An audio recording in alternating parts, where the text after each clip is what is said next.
Gostaria de compartilhar uma palavra com você que está no Evangelho de João, capítulo 5, verso 19. Acompanhe comigo, por favor. Então Jesus lhes disse: em verdade lhes digo, que o Filho nada pode fazer por si mesmo, senão somente aquilo que vê o Pai fazer, porque tudo o que este fizer, o Filho também faz. Senhor, muito obrigado por esse tempo. Pedimos a liderança do Teu Espírito Santo sobre essa ministração, que o poder do Senhor possa ir adiante, tocando os corações e mentes aqui presentes. Pedimos que a Tua graça e o Teu favor repouse sobre nós, que o céu se abra e que o Senhor venha com a Tua revelação, transformação, cura, libertação e salvação. É no nome de Jesus, confiado na Tua presença e no Teu amor, que nós oramos, colocando esse tempo diante do Senhor. Amém.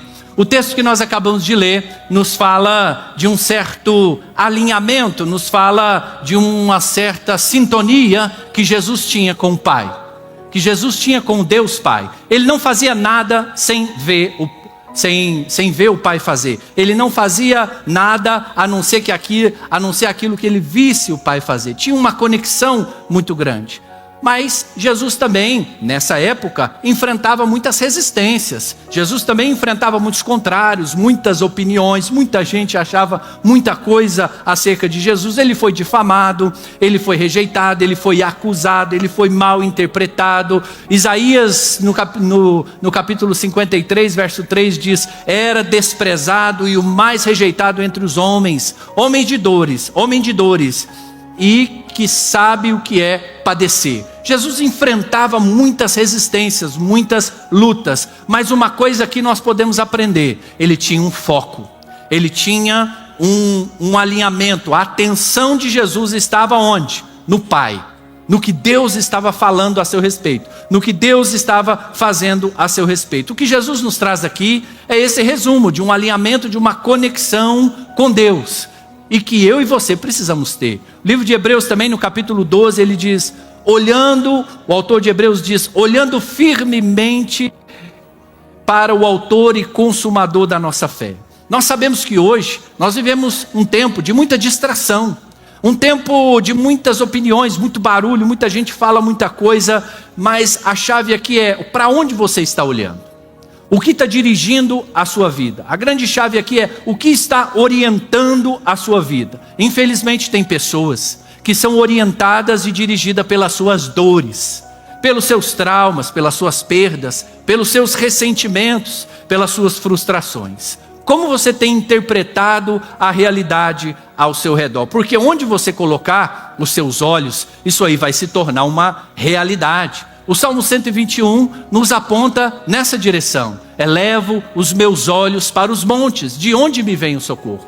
O meu socorro vem do Senhor, que fez os céus e a terra. Elevar os olhos é mudar sua perspectiva, é mudar o seu olhar, é levantar a cabeça. O caminho do socorro requer de nós um posicionamento, um novo olhar. O que Deus tem falado a seu respeito? Qual é a ideia, a agenda de Deus para você? Quais são os interesses de Deus para você? Infelizmente, ao longo da nossa vida, nós podemos carregar muitos pesos, muitos pensamentos, muitos sentimentos, que têm esse poder de nos prender, de nos adoecer, de nos estagnar. Hebreus capítulo 12 fala assim: visto que temos a rodear-nos tão grande nuvem de testemunha, livremo-nos de todo peso, de todo embaraço, de todo pecado, que tão firmemente se apega a nós, e corramos com perseverança a carreira que nos está proposta. Em direção à carreira que Deus tem para nós, tem muitas resistências, tem muitos pesos, tem muitos embaraços que precisamos nos livrar deles, e eles têm o poder de impedir ou comprometer essa carreira. Mas, e é como eu disse, tem muita coisa que tem o poder de nos fazer, de nos trazer distração, fazer perder o foco. O foco de quê? O foco do que Deus tem para você, do que Deus tem falado para você. A boa notícia é que Deus é um especialista em encontrar um caminho de transformação em meio à nossa história de perda. Perdeu a oportunidade de dar um amém agora. Deus é um especialista, de encontrar um caminho de vitória em meio à nossa história de perda, de fracasso, em meio à nossa história de luta. É por isso que nós precisamos aqui aprender a ressignificar dá um novo significado àquilo que aconteceu conosco. E o tema da minha palavra é esse: ressignifique a sua história. Como você tem enxergado a sua história? Na vida tudo é um ponto de vista, a forma como você enxerga faz toda a diferença, onde você vai chegar e o que você vai alcançar. Não é o evento, não é a circunstância, não é a situação, não são as pessoas, mas é como você interpreta, é como você interage com essa situação que vai fazer toda a diferença. Jesus já nos afirma que tudo está no olhar. Onde você coloca os seus olhos faz toda a diferença. Evangelho de Mateus, capítulo 6, verso 22, Jesus diz assim: os olhos são a lâmpada do corpo. Se os seus olhos forem bons, todo o seu corpo será cheio de luz. Se porém os seus olhos forem maus, todo o seu corpo estará em trevas. A grande pergunta é: como você tem olhado?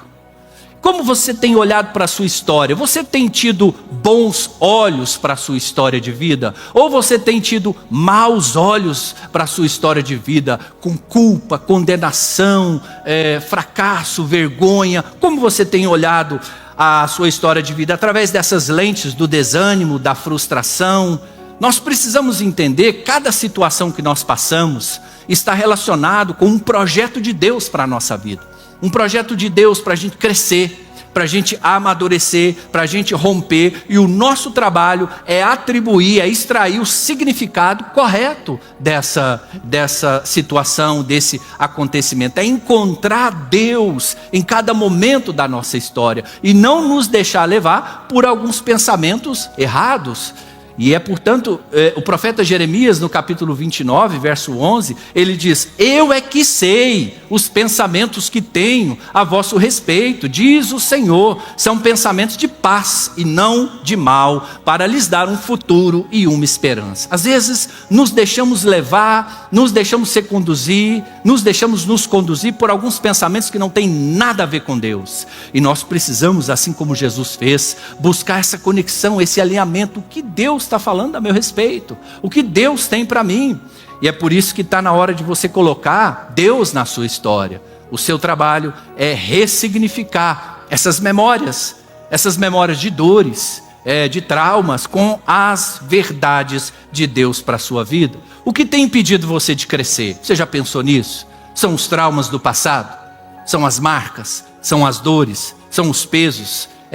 A rejeição, as traições, as frustrações? Claro, tudo isso tem o poder de nos prender. E muitos estão estagnados, paralisados, não conseguem avançar. Isso tudo por causa dessas feridas emocionais, podemos dizer assim, que as pessoas carregam. Feridas emocionais são prisões da nossa alma, que nos prendem, nos paralisa, nos impede o nosso crescimento. E essas feridas não tratadas vão contaminar o passado, vão contaminar o presente e também vão contaminar o futuro. Uma das maiores estratégias do reino das trevas para poder te paralisar, para poder te prender, porque sim, esse é o objetivo: impedir que você avance a uma nova estação da sua vida, impedir para que você avance a um novo degrau da sua vida com Deus, do propósito de Deus para você. E uma das maiores armas ou estratégias do reino das trevas é te prender no ressentimento, é te prender na amargura, é fazer você morder a isca da ofensa. E ali nós passamos a funcionar no modo ferida emocional, passamos a funcionar no modo justiça própria. E o livro de Hebreus, no capítulo 12, verso 15, diz assim: cuidem que ninguém fique afastado da graça de Deus, e que nenhuma raiz de amargura brotando cause perturbação, e por meio dela muitos sejam contaminados. A Bíblia está nos dizendo que do nosso interior, e isso pode nascer algumas raízes, pode crescer algumas raízes, que tem duas consequências aqui muito claras. A primeira consequência de raízes de amargura, de traumas, de mágoa, de feridas emocionais é a perturbação. Você conhece alguém perturbado? Não? Eu conheço bastante gente perturbada. Se você não conhece, De repente, só você prestar um pouquinho de atenção. Uma pessoa perturbada está sempre nos extremos, está sempre se pendulando, ora está no extremo, ora está no outro, não tem esse equilíbrio. A perturbação dessa pessoa muitas vezes está relacionada com um coração cheio de raízes de amargura, de ressentimentos, de traumas, que precisa ser curado. Além dessa consequência, que é a perturbação, a contaminação também é uma grande consequência de feridas emocionais. Uma pessoa ferida nunca fica ferida sozinha, ela é sempre o centro das dores, da confusão, da contenda. Ela vai ser sempre o centro da disseminação dessa contaminação. E nós precisamos aqui entender que nós estamos hoje criando uma expectativa para avançar. Nós estamos criando uma expectativa para nós podermos alcançar tudo que Deus tem para nós. Mas para isso, nós precisamos olhar para a nossa história de vida e olhar com bons olhos para que a gente possa ressignificar aquilo que por sua vez tem o poder de nos adoecer, aquilo que por sua vez tem o poder de nos prender, e romper com isso tudo e avançar em direção ao que Deus tem para nós. O fato, como eu falei, você não vê as coisas como elas são. A vida tudo é um ponto de vista. Você não vê as coisas como elas são, você vê as coisas como você é, a partir da sua experiência de vida, a partir da sua história de vida. E a isso nós chamamos de mentalidade, essa estrutura psíquica dos seus pensamentos, que vão funcionar como uma lente pela qual você enxerga a sua realidade. E a nossa interpretação, nossa leitura da vida é sempre pré-condicionada por esse sistema de crença, pela sua mentalidade. E nós precisamos entender que tem muita mentalidade que conspira contra o que Deus tem para nós. Mentalidade de escassez.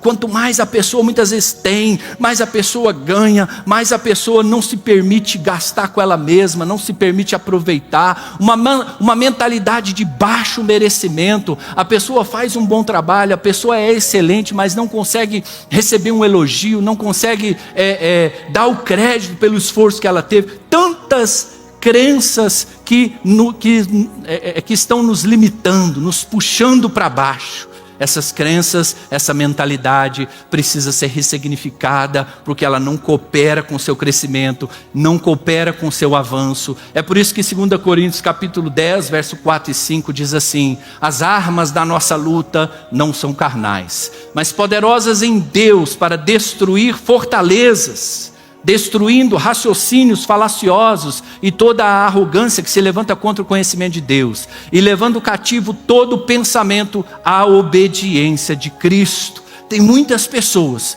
que estão vivendo uma vida de estagnação e paralisação, porque a sua mentalidade, o seu sistema de crença está totalmente comprometido, totalmente enviesado pelas dores, pelos traumas. Mas a boa notícia é que sim, Deus quer ressignificar nossas histórias, amém? A boa notícia é sim, Deus quer lidar com as suas velhas feridas. Você não quer que ninguém chegue lá, mas Deus quer chegar. É no ponto da dor que também está o ponto da sua cura. Deus quer lidar com as suas velhas feridas, Deus quer lidar com os fantasmas que você mesmo criou. Para isso vai ser preciso quebrar ciclos, quebrar esses acordos, quebrar essas fortalezas da sua mente. E se você não ressignificar a sua história, dificilmente você vai poder avançar em direção ao que Deus tem para você. E Jesus está sempre nos conduzindo nessa direção de ressignificar a nossa história, confrontando padrões, quebrando esses ciclos. E eu quero aqui nesse momento caminhar nesse ensinamento de como você vai ressignificar a sua história, extraindo aqui esse aprendizado através do que Jesus nos ensina. Quantos estão comigo aqui? Quantos querem mergulhar nessas águas aqui para você poder ressignificar a sua história? Está comigo? Então vamos lá, ressignificar é sair do vitimismo. Repita comigo, ressignificar é sair do vitimismo. Evangelho de João capítulo 5, a partir do verso 2, ali nos traz uma passagem que existia um tanque chamado Betesda. E uma multidão de enfermos, de coxos, de cegos, de paralíticos, ficava ali ao redor desse tanque, esperando que a água se movesse, porque um anjo descia de tempos em tempos, agitando ali essa água, e o primeiro que entrasse no tanque recebia a cura. A Bíblia diz que estava ali um homem enfermo havia 38 anos. Jesus, vendo-o deitado, sabia que estava assim há muito tempo. Jesus perguntou: você quer ser curado? O enfermo respondeu: Senhor, não tenho ninguém que me ponha no tanque quando a água é agitada. Quando tento entrar, outro enfermo chega antes de mim. Então Jesus disse: levanta-te e pega o seu leito e anda. É interessante esse texto porque Jesus está diante de um paralítico. Jesus está diante de um homem enfermo, comprometido na sua mobilidade. Estava ali deitado ao lado daquele tanque e estava claro a sua enfermidade, estava claro a sua paralisia. Mas Jesus vem com uma pergunta: você quer ser curado? E aqui então entendemos que Jesus vai além da paralisia física. Esse homem estava com a paralisia na sua mente, estava com a paralisia nas suas emoções, uma paralisia na alma. E o homem não responde, o enfermo não responde à pergunta de Jesus. Imagine, o homem está lá, o paralítico, ele está lá deitado na sua enfermidade, e Jesus chega: opa, tudo bom? Você quer ser curado? Não faz muito sentido aparentemente, mas Jesus vai muitas vezes no centro da ferida, no centro da dor. E o homem, ele não responde, ele diz: Senhor, não tenho ninguém que me ponha no tanque. Ele não responde à pergunta. Assim, muitas vezes é comigo e com você. Jesus muitas vezes está na nossa frente, o milagre, a cura, o sobrenatural, e Jesus nos faz pergunta: você quer se mover adiante? Você quer avançar para um novo tempo? Você quer receber o seu milagre? Você quer receber a sua cura? E sabe o que a gente responde? Muitas vezes como esse homem paralítico: ah, Senhor, não tem ninguém que me ajude. Não tem ninguém que me ajude. E muitas vezes nós entramos nesse lugar de vitimismo. O homem então começa a se apegar na sua justificativa. Ele começa a contar uma história para Jesus. A sua mente estava fechada, estava enviesada no vitimismo. E Jesus estava querendo mostrar para ele: olha, você só está vendo uma única forma de ser curado. Eu tenho várias outras formas de curar a sua vida. Você já passou por isso, de ensinar Deus a fazer o milagre? Senhor, se o Senhor me der esse valor aqui, mais esse que eu vou receber aqui, mais outro que vai sair ali para mim, isso vai ser uma bênção para a minha vida. Você já ensinou Deus a fazer o milagre? Senhor, fala com fulano para abrir essa porta para mim, vai ser tão bom. E muitas vezes a nossa mente fica fechada e a gente acaba reduzindo Deus, reduzindo o agir de Deus. E nós precisamos entender que não podemos reduzir a Deus a nossa matemática, a matemática de Deus é diferente. A nossa matemática, 2 mais 2 é 4, mas a matemática de Deus é diferente. A nossa matemática muitas vezes está relacionada a um reino de escassez. A matemática de Deus está relacionada a um reino de abundância. Tem muito para todo mundo. Então nós precisamos aqui entender que Jesus pergunta àquele homem: você quer ser curado? E ele responde baseado no seu aprisionamento da alma, no seu aprisionamento do vitimismo. Ele estava amarrado a uma narrativa. Jesus não levou em conta a sua justificativa, ele não levou em conta a sua limitação. E Jesus diz: eu sou maior do que sua paralisia, tanto a paralisia física quanto a paralisia da sua alma. Levanta, toma o seu leito e anda. Existem então momentos na nossa vida que nós precisamos ressignificar, sair do vitimismo, entender: Jesus, o Senhor é poderoso para mudar a minha situação, seja por esse caminho, seja por qualquer caminho. O Senhor é o Deus dos caminhos, e o Senhor é poderoso para mudar a minha situação. Então ressignificar nós sairmos do vitimismo, desse lugar de impotência, desse lugar onde nós não vemos saída. A segunda coisa que podemos aprender com Jesus, que ressignificar é superar as nossas limitações e romper em fé. Repita comigo: ressignificar é superar minhas limitações e romper em fé. Houve uma mulher que experimentou uma grande libertação por ressignificar toda uma história de dor, de enfermidade. O texto está em Marcos capítulo 5. A Bíblia diz que uma grande multidão seguia Jesus, apertando ele de todos os lados. E também cita essa mulher que estava ali havia 12 anos. Essa mulher havia 12 anos que vinha sofrendo de uma hemorragia. Ela havia sofrido muito nas mãos de vários médicos, gastado tudo que tinha, sem contudo melhorar sua saúde. Pelo contrário, só piorava. A Bíblia diz que essa mulher, tendo ouvido falar da fama de Jesus, a mulher chegou por trás, no meio da multidão, e tocou a capa de Jesus. Porque ela dizia para si mesma: se eu apenas te tocar, eu ficarei curada. Logo, a hemorragia se estancou e ela sentiu no corpo que estava curada daquele mal. Jesus, reconhecendo que imediatamente dele tinha saído o poder, virando para a multidão, perguntou: quem me tocou? Olha as perguntas de Jesus aí de novo, né? Quem me tocou? A multidão cercando ele completamente, ele vira e faz uma pergunta sem nexo: quem me tocou? Os discípulos dizem: mas Senhor, você está vendo a multidão aqui te cercando, te apertando, como nós vamos saber quem te tocou? Ele, porém, olhava ao redor para ver de quem havia feito aquilo. Então a mulher, amedrontada e trêmula, ciente do que havia acontecido, veio, prostrou-se diante de Jesus e declarou toda a verdade. Então Jesus lhe disse: filha, a sua fé te salvou, vá em paz e fique livre desse mal. O interessante aqui observarmos é que essa mulher, ela havia 12 anos que estava sofrendo de uma hemorragia. Alguns estudiosos apontam que essa hemorragia era um ciclo menstrual totalmente desregulado. Então, nesse sentido, essa mulher nem poderia estar aparecendo em público, porque uma mulher nesse período menstrual era considerada impura. Essa mulher, por haver 12 anos que estava ali nesse sangramento, provavelmente estava anêmica, sem força.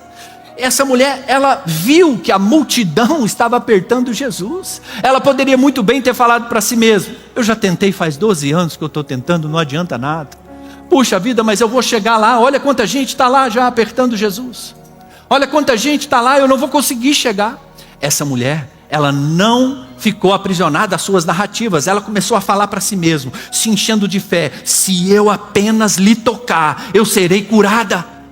E ela começa a falar para si mesma, se enchendo de fé, rompendo em fé. Então, em primeiro lugar, ela avança em direção ao seu milagre, junta todas as suas forças que ainda restava, e ela rompe ali um caminho no meio da multidão, fraca, mas certa de que ela precisava ressignificar aquela história de dor e de sofrimento. Se eu tocar na capa, eu serei curada. Ela invade a multidão, ela quebra os protocolos, ela desafia tudo e todos, e ela diz: eu quero receber o meu milagre.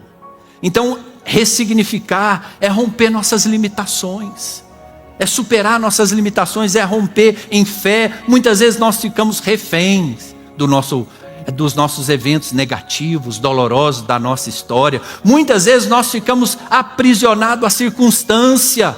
Ah, mas faz tanto tempo que eu estou vivendo assim. Ah, mas veja como é difícil. Ah, mas veja, eu estou tão sem força.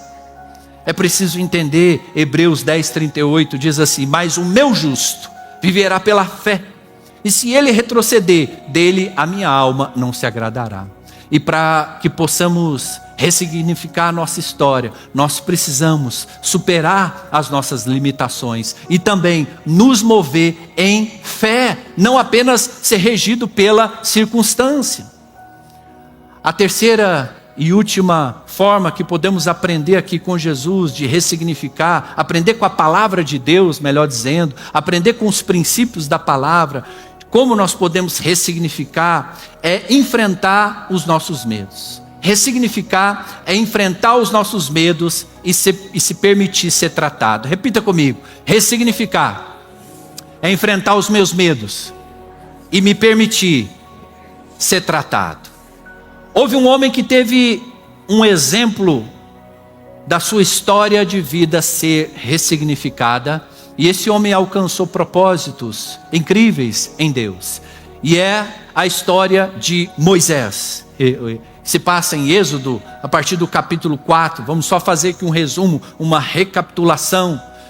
Moisés, ele nasce sobre uma ameaça de morte. A sua mãe precisou colocar ele num cesto, deixar ele descendo ali o rio Nilo abaixo. Ele é encontrado pela uma das filhas de Faraó, e ele cresce nos palácios de Faraó como um príncipe, mas vendo o seu povo hebreu sendo escravizado. Ele cresce vendo o povo debaixo dessa escravidão, mas ao mesmo tempo ele era um príncipe desse povo. Um certo dia, ao ver um egípcio maltratando um hebreu, ele acabou matando esse egípcio. Aqui a gente já entende que Moisés já não estava muito bem, né? Moisés já estava assim, vivendo muito conflito, Moisés já estava muito desequilibrado, vamos falar assim. Com certeza esse crime se tornou uma grande ferida na sua vida. Numa próxima situação, ele tentou separar uma briga entre dois hebreus, e o resultado disso atingiu ele no ponto fraco. Êxodo capítulo 2, verso 14. O hebreu diz assim: quem te constituiu príncipe e juiz sobre nós? Você pensa em nos matar como você matou o egípcio? A Bíblia diz que diante dessa palavra Moisés fugiu para o deserto. Essa palavra atingiu ele de tal forma que matou, comprometeu o seu sonho, a sua esperança. A partir disso ele entrou dentro de uma armadura de autoproteção, permaneceu ali com aquela ferida, e ele ficou fugido por 40 anos. O interessante aqui é que muitas vezes nós desistimos dos nossos sonhos, abrimos mãos dos nossos sonhos, mas Deus não desiste dos sonhos que Ele tem para nós. Após 40 anos, Deus então chama Moisés de uma sarça ardente, um mato pegando fogo. E ele chama Moisés, ele comissiona Moisés, ele diz: eu vou fazer com que você volte para o Egito, liberte o povo hebreu, eu vou estar com você, eu vou operar milagres, maravilhas na sua mão, eu tenho um chamado lindo para você, Moisés. Sabe o que Moisés falou? Ah, Senhor, chama outra pessoa, não vai dar dessa vez, tem como o Senhor passar? O Senhor pode chamar outra pessoa? Agora imagine, por que um homem então, ele nega, ele rejeita um chamado tão maravilhoso como esse? Êxodo capítulo 3, verso 11, Moisés diz: quem sou eu para que vá a Faraó e tire do Egito os filhos de Israel? Moisés, infelizmente, estava debaixo de muita culpa, de muita inferioridade. Moisés, infelizmente, ele se sentia incapaz, inadequado para a tarefa, para a missão. Por isso que ele recusou o chamado de Deus. Moisés precisava fazer algo na vida dele. Ele precisava ressignificar a sua história. Então aqui começa o tratamento de Deus. Êxodo capítulo 4, verso 2. Deus pergunta para Moisés: o que é isso que você tem nas mãos? Moisés diz: é um cajado. É um cajado. E Deus diz: lança esse cajado no chão. Ao cair no chão, o cajado ele se transformou numa serpente. Êxodo capítulo 4, verso 3. Ele lançou no chão e ela se tornou uma cobra, uma serpente, e Moisés fugia dela. Olha que interessante, aquilo que Moisés estava fugindo a sua vida inteira, agora estava ali diante dele, o seu passado. Porque a serpente simbolizava o Egito, simbolizava Faraó. Aquilo que Moisés mais estava fugindo, estava ali agora diante dele. E é interessante que Deus pergunta: o que é isso que você tem na mão? Um cajado. Tudo o que Deus precisa para ressignificar a nossa história está nas nossas mãos. Muitas vezes você se acha inadequado, você se acha despreparado, incapaz, mas Deus está dizendo: o que você tem nas mãos, que é a sua história de vida, quando você ressignificar isso, você vai ser uma potência nas minhas mãos. Você vai estar alinhado com tudo que eu tenho para você. Então Deus ordena que jogue o cajado no chão, o cajado se tornou uma serpente e Moisés fugia dela. Deus estava agora colocando Moisés face a face diante do seu passado, porque Moisés precisava ser curado na sua alma, das suas dores. Hoje muitas pessoas buscam cura, buscam restauração, não há nada de errado nisso, mas precisamos entender que no caminho da cura, no caminho da restauração, vai exigir de nós alguns posicionamentos. Curar é enfrentar, enfrentar é trazer para frente seus medos, suas dores, seus fracassos, aquilo que você anda fugindo uma vida inteira. Curar é enfrentar. Então Moisés estava ali, diante dessa serpente, e Deus provavelmente ministrando o coração de Moisés: até quando vai valer a pena você fugir? Até quando você vai ser um fugitivo do que eu tenho para você, Moisés? Vale a pena você viver fugindo? Naquele momento, então Moisés começa a compreender que alguma coisa precisava ser feita acerca da sua crise existencial. Um homem fugindo da sua história, do seu passado. E então, Êxodo capítulo 4, verso 4. Então disse o Senhor a Moisés: estende a mão e pega a serpente pela cauda. Não precisamos ser especialista, né, em serpente para saber que não se pega uma serpente pela cauda, mas pela cabeça. O que Deus queria? Deus estava dizendo: Moisés, você tem que aprender a confiar em mim. Você tem que aprender a se vulnerabilizar. Você tem que aprender a correr riscos em mim. Não é uma boa ideia. Não é lógico segurar uma serpente pela cauda, mas no caminho da cura, no caminho da libertação, eu preciso que você se vulnerabilize a esse ponto. Eu preciso que você confie em mim. Então Moisés segura essa serpente e ela se torna em um cajado.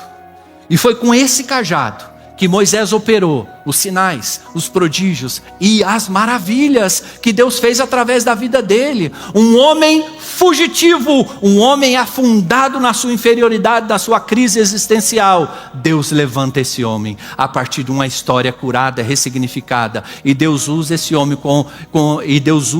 homem para ocupar um lugar dos maiores heróis da fé, dos maiores vultos do Velho Testamento, que é Moisés. Então nós vamos entender que Deus faz coisas incomuns de pessoas comuns como eu e como você. Então Moisés, ele segurou esse cajado. Então é interessante que eu creio que Deus tem um cajado para colocar nas mãos de cada um de nós. Amém? Deus tem um cajado para colocar na sua mão, e esse cajado significa uma autoridade sobre a sua história de vida. Agora, se você não tem autoridade sobre a sua história de vida, você não pode ter autoridade sobre mais nada. Você precisa ter uma autoridade sobre a sua história de vida. Jesus já lhe diz lá no Evangelho de Mateus capítulo 5, bem-aventurado os pacificadores, porque serão chamados filhos de Deus. A marca de um filho é a paz, a marca de um órfão é a guerra. Onde a pessoa chega, ela faz guerra. Onde a pessoa chega, ela é a promotora da guerra, da confusão, da discussão. Mas a marca de um filho é a paz. Mas um filho só pode receber, uma pessoa só pode receber essa marca de um filho quando ela sabe a identidade. Uma das maiores feridas sociais hoje é a orfandade. Antigamente, órfão era o filho que o pai tinha morrido. Hoje, orfandade mudou. Existem muitos órfãos de pais vivos.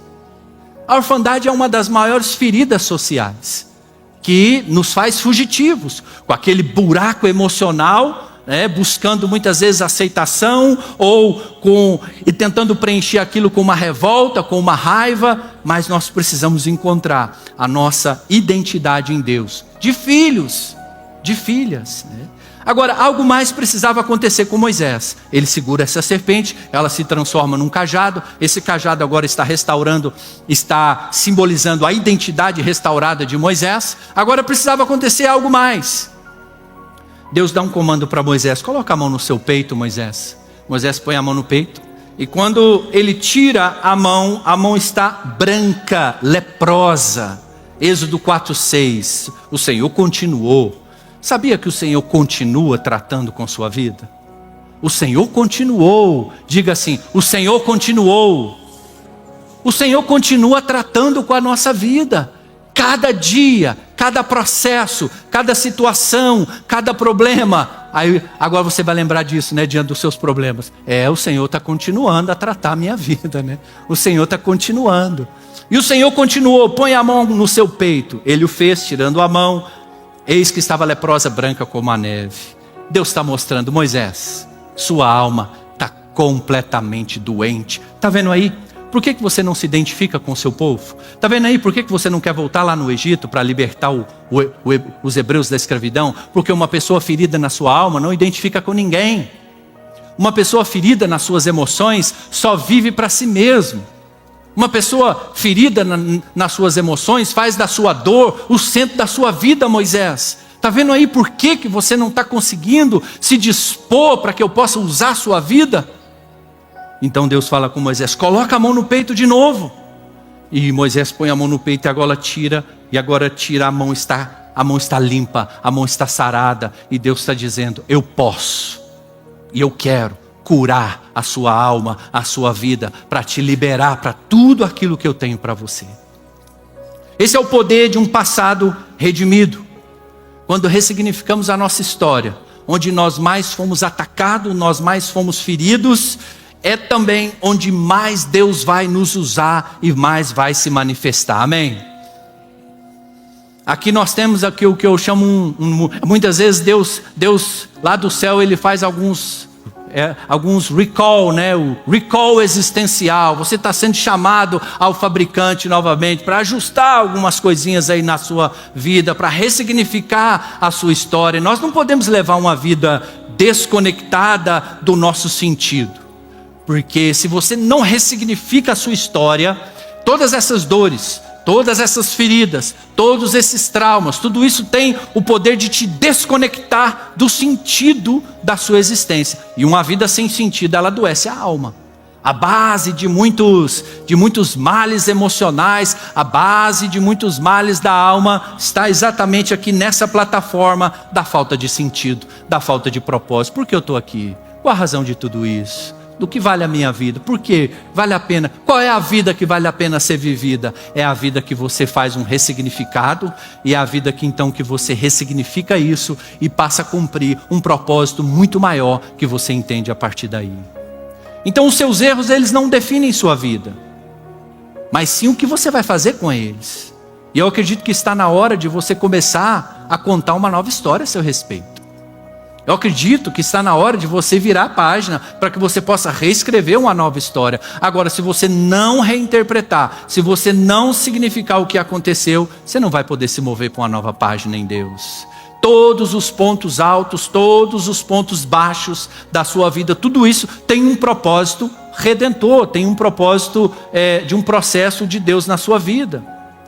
Então, é tão importante essa direção, porque eu creio que nós estamos diante de uma geração de Moisés, homens e mulheres, que representam esse chamado de libertador, esse chamado de uma influência, esse chamado de você levar o reino de Deus. Uma geração de Moisés, mas infelizmente uma geração de Moisés também da mesma forma, fugitivos de um passado mal resolvido.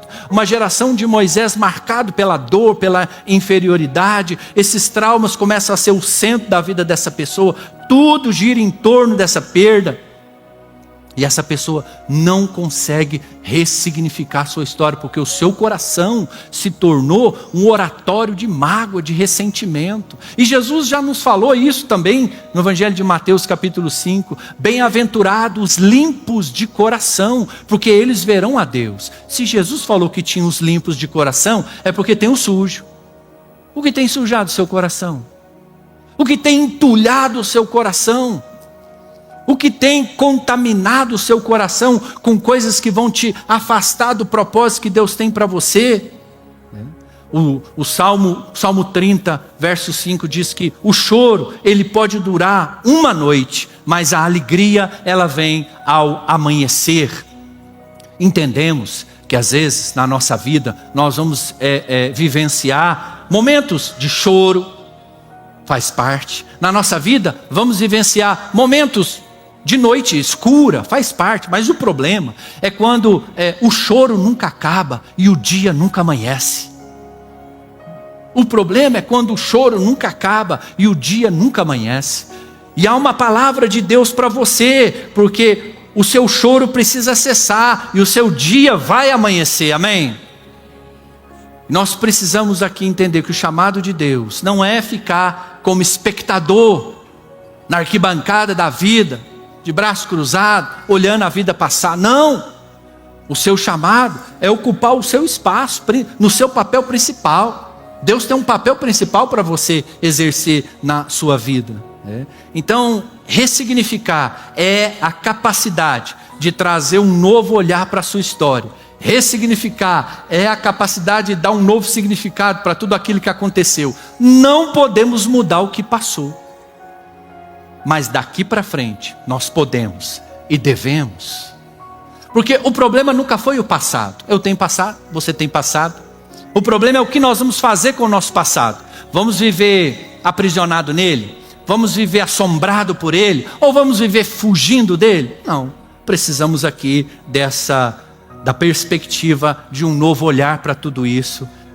Então nós precisamos levantar os nossos olhos, nós precisamos mudar o nosso foco, colocar os nossos olhos no que Deus está falando a nosso respeito, alinhar, sintonizar a nossa vida com a agenda do céu para nós. É muito barulho, é muita gente falando ao mesmo tempo. O que Deus está falando a seu respeito?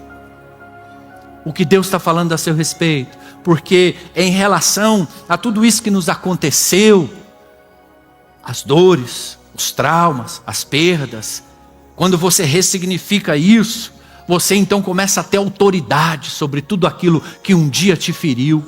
Quando você é curado, quando você é restaurado, um cajado é colocado sobre a sua história e você começa a ter autoridade sobre a sua história. E quando você tem autoridade sobre a sua história, Deus então ele começa a usar a sua vida como uma referência. Deus começa a usar a sua vida porque Deus tem um ministério aberto. Deus tem um ministério aberto para toda ferida que se fecha. Em toda ferida da sua história que você se permita se fechar, ali tem um ministério aberto para você fluir e para você ser abençoado. Então, eu quero que você reflita sobre essa palavra. Nós precisamos ressignificar a nossa história e nós precisamos parar de fugir.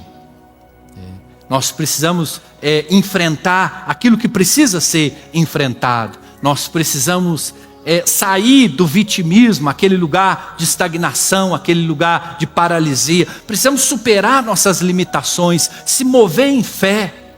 Nós também precisamos enfrentar os nossos medos. Precisamos se permitir ser tratado, porque é lá que Deus vai mais nos usar, quando Ele ressignifica essa história, quando Ele nos levanta como essa referência, onde Ele mais vai nos usar.